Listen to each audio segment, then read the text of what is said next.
Hey everybody, it's Winston and welcome back for another video. Today we are going to talk about the full flower moon, which goes by a few different other names as well. It goes by the full corn moon and the full hare moon. And since today is May 7th, I know some people already did their full moon rituals yesterday. Some people are doing them tonight. I'm sure some will do them on the 8th as well. But the fun thing about this moon in general, with it being called the full flower moon, the flower itself represents abundance and can represent a multitude of different things because so many different flowers represent so many different elements. Roses are love, and depending on the color of the rose, it could mean, it could mean compassionate love, it could mean friendly love, it could mean lust love, romantic love, so many different things that a single flower can mean. And there's so much that you can do with flowers in general. But particularly, I want to go over some things that I'm doing for the full moon tonight.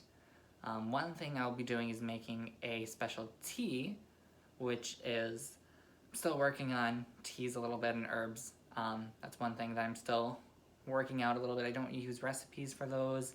I don't use actual measurements and kind of an eyeball at which.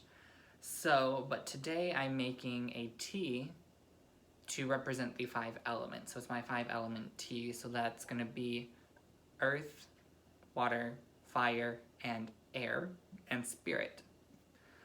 So that's something super easy. But before we get into that, I do want to mention, since it is the full flower moon, I have this book. It's The Magic of Flowers by Tess Whitehurst. I've actually met her before. I've done one of her movement rituals before in Michigan.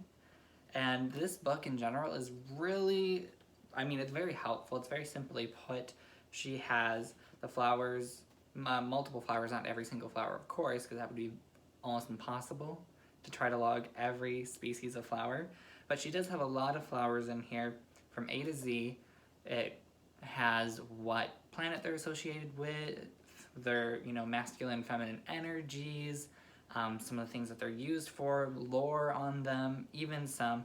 She has bath recipes, she has oil recipes, even little devotional prayers in regards to what the flowers are used with. So it's a great book to add to the collection if you are an herbalist or if you just in general are working with herbs for your witchcraft, just as a reference material, if this is something that you like. Of course, some of the people who have been studying herbs for, decades might not need this book, but anybody who's starting off working with herbs or just wants to build their library, I would definitely suggest this book because I've also met the author, so, that just goes with they're a good person, so I would definitely support their works that they do, and it's an easy to read book for any new beginner. But now we're going to get into the tea that I'll be making for tonight. So the tea that I'm going to be making is going to use lavender, which is going to represent the element of air. One thing that I do differently than a lot of people is some people use the color yellow to represent air. I personally use the color purple to represent air. I know a lot of people will also use purple to represent spirit, but just for me, just what I do, purple is what I use for air, and lavender is obviously purple, but it's also connected with air just in general, whether you're going by color or not. Also, it's great for love and compassion and calming energies. Then I'm also going to use chamomile, which another great flower for calmness. It's associated with water and those soothing emotional energies. We're also going to put in there jasmine, which is going to be my spirit element. With me being a water sign, it works very well for me because jasmine is also, jasmine is commonly water, but I'm going to use it as spirit because in some of the workings that I'm doing tonight, jasmine is a plant of abundance as well because it grows very plentiful in the vines, and it's associated with good fortune as well. So that's going to be my spirit element. And then we are going to have mugwort. It's not a flower, this is an herb, and it's going to represent my earth element. I use mugwort actually a lot of the things that I do. Most of the teas I will always include mugwort for it, for its, divinational aspects. It's very protective and grounding.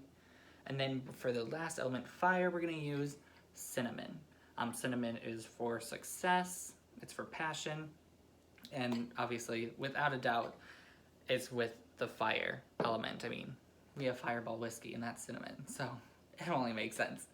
So I'm going to combine those all together into a tea, which then, of course, I'm probably going to put sugar and honey in, just to make it easier to drink, because the mugwort is going to be the thing that makes it the most bitter. Very bitter herb. And then I've already made some, and it's going to turn into this nice, like, you can't really see, it's going to be a nice little goldeny color, golden yellow, deep golden yellow, depending on how long you're brewing it for, of course. If you want to only brew it for like a little bit, it'll be light yellow. If you're going to brew it longer, it'll be darker, of course. And, I mean, it tastes good, compared to any tea, really. So, again, that mugwort's going to make it bitter depending on how much you put in there. But the florals and the cinnamon work very well together. It represents all 5 elements, so it's good for balance. And that's just my personal opinion, to have each of those. You can also do this with any other herbs that you make. Of course, depending on what you associate them with to represent the elements, to make a balanced tea. Just kind of bringing all that harmonious energy into one thing.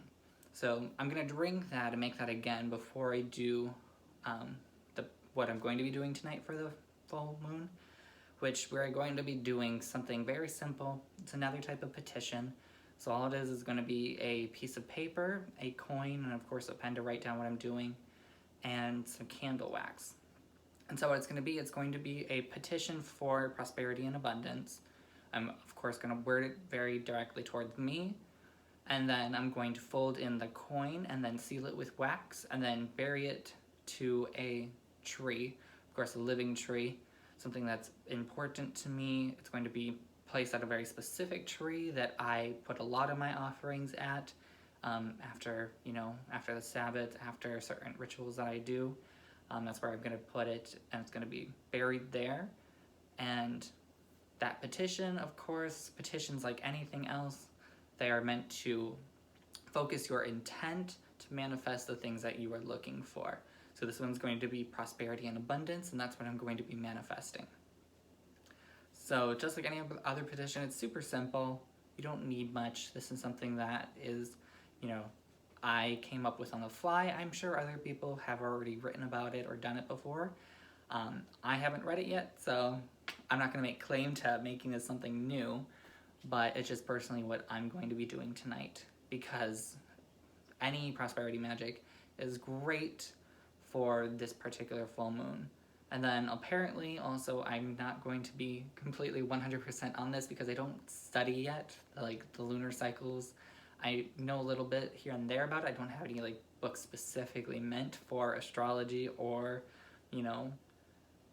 anything astrological. I don't have books on that yet. I will eventually. But apparently Thursdays are really great for prosperity magic as well, and since the full flower moon is on a Thursday, it's kind of like a double whammy for that prosperity energy. And that's basically all that I'm doing tonight. And hopefully, I think it'll work, because it's all about that. If you think it's not gonna work, it ain't gonna work. If you think it's gonna work, you are gonna make it happen. That's all that it is about, is the intent. So if you doubt yourself at any point during any type of ritual, during any type of petition, something's gonna go astray or wonky. And then you also have to be super specific with anything that you put out there into the universe, because otherwise if you say you want, and this I've heard from people's mouths before, that they did prosperity magic, they were needing a better financial flow. They weren't very specific with how they did it, because then their husband had to work overtime. So the consequence of her doing this magic was that she lost time with her husband in order for that financial wealth to happen. So, You got to be very specific with how you're phrasing things to the universe. Otherwise, the universe is going to take what you say and can go very literal or go, you know, very cryptic with how the outcome is going to work. So that's just the caution with any type of magic that you do, period. Be very specific about your intent. Don't doubt the intent, and it's going to work out fine. But that's all I'm doing. Another short little video.